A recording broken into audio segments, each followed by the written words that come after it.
is what he had to say. Make sure y'all hit a like for the algorithm, subscribe to the channel, turn on notifications. To my great fellow Americans, I am filled with grief and anger at the heinous assassination of Charlie Kirk on a college campus in Utah.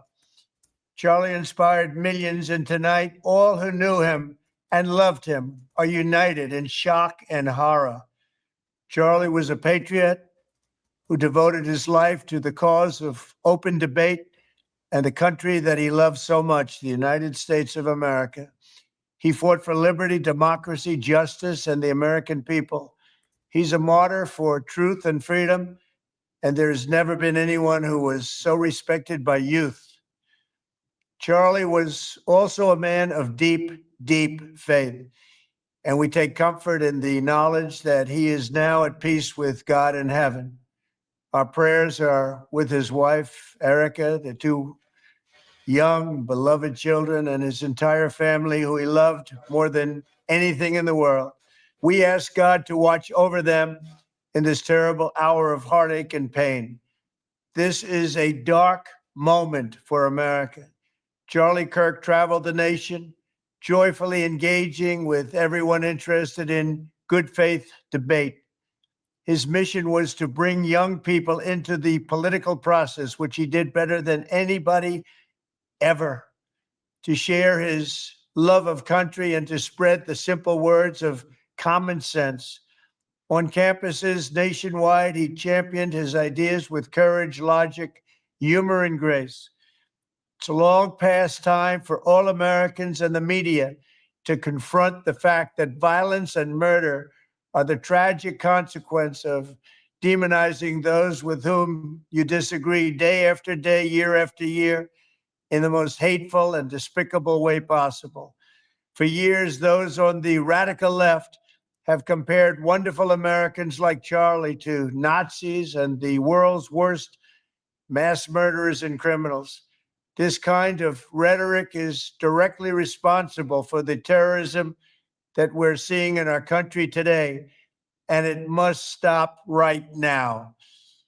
My administration will find each and every one of those who contributed to this atrocity and to other political violence, including the organizations that fund it and support it, as well as those who go after our judges, law enforcement officials, and everyone else who brings order to our country. From the attack on my life in Butler, Pennsylvania last year, which killed a husband and father, to the attacks on ICE agents, to the vicious murder of a healthcare executive in the streets of New York, to the shooting of House Majority Leader Steve Scalise and 3 others, radical left political violence has hurt too many innocent people and taken too many lives. Tonight, I ask all Americans to commit themselves to the American values for which Charlie Kirk lived and died, the values of free speech, citizenship, the rule of law, and the patriotic devotion and love of God. Charlie was the best of America, and the monster who attacked him was attacking our whole country. An assassin tried to silence him with a bullet, but he failed, because together we will ensure that his voice, his message, and his legacy will live on for countless generations to come. Today, because of this heinous act, Charlie's voice has become bigger and grander than ever before, and it's not even close. May God bless his memory. May God watch over his family, and may God bless the United States of America. Thank you.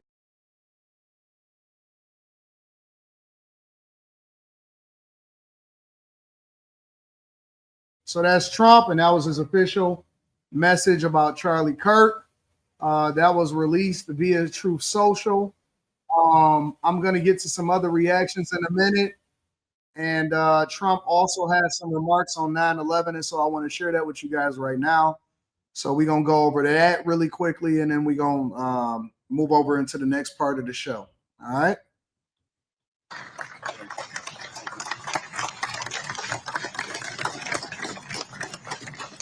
Thank you. Thank you very much, everybody. Thank you very much.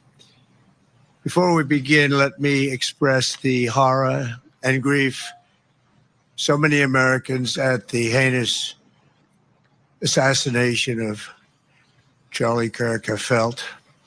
Charlie was a giant of his generation, a champion of liberty, and an inspiration to millions and millions of people. Our prayers are with his wonderful wife, Eric, and his beautiful children. Fantastic people they are.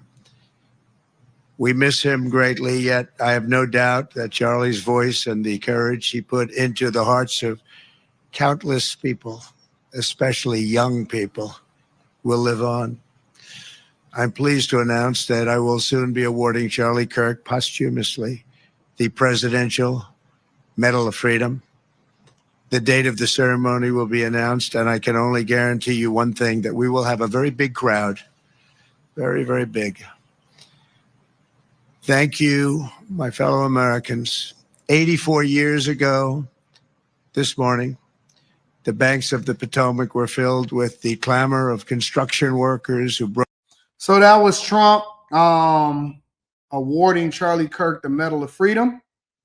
And that was his remarks. And so to be acknowledged by the President of the United States of America, to be a friend of the President of the United States of America. And I'm still trying to understand what is wrong with y'all and what is in y'all hearts. Because listen. I know that the internet has taught y'all to troll. I also know that the internet has taught y'all hate.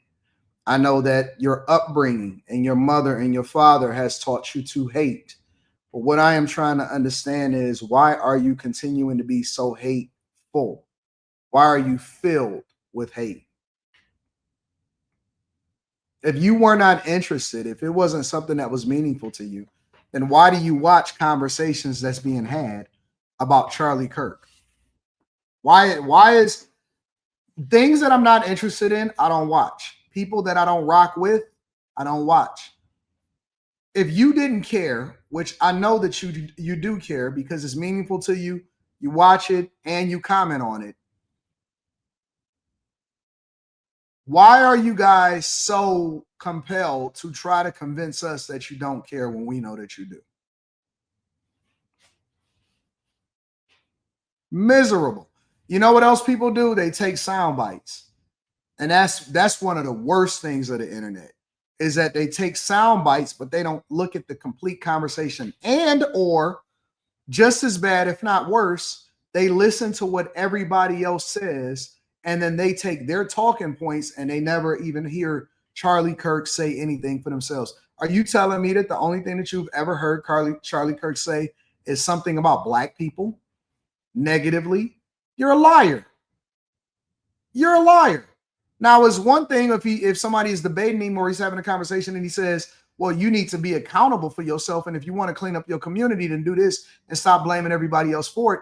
That's not hate. That's called accountability. I know that your mother never taught you that before. And so it's difficult for you to understand that that's a real thing. You've never been told discipline.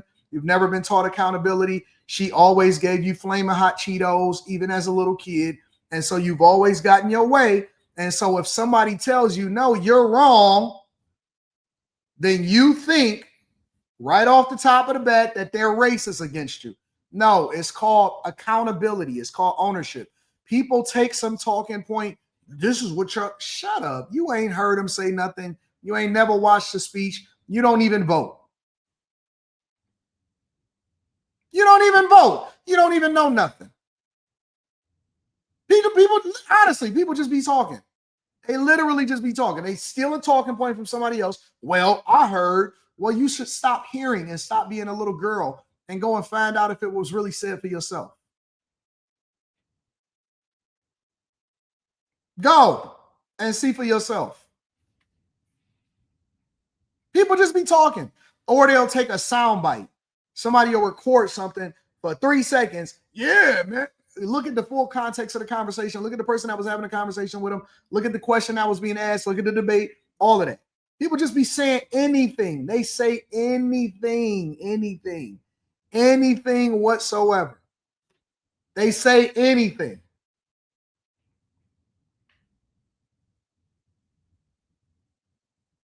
Anytime somebody tell you about yourself,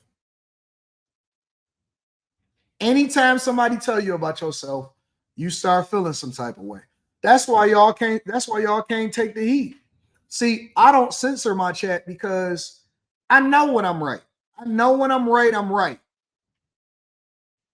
And I'm willing to defend what it is that I say. I don't hide. And so I don't censor people unless they are spamming the chat or they are incredibly disrespectful, because I stand on what I said and I mean what I say. And you want to live in an echo chamber and you take little sound bites and you think that that's supposed to mean that you're right. That don't mean nothing.